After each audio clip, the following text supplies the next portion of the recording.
रामकृष्ण हरी माऊली।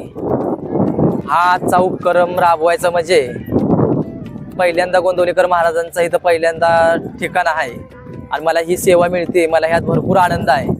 मी वर्षानुवर्षे ही सेवा करीन अशा माझ्या मनाचा ध्यास आहे आणि माझ्या काय 2 रुपये 5 रुपये याच्यातून मिळतील याच्यानुसार मी महाराजांची दरवर्षी सेवा करते आणि मला ही सेवा कायमपर्यंत घडावी हीच महाराजांच्या चरणी प्रार्थना करते।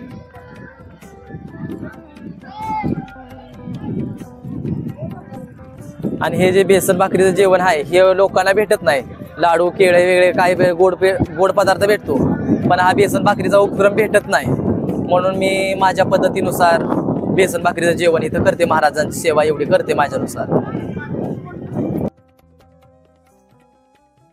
अशाच नवनवीन अपडेटसाठी आमच्या खबर गावाकडच्या या चॅनेलला सबस्क्राइब करा, आमचे व्हिडिओ लाईक करा आणि शेअर करा। धन्यवाद।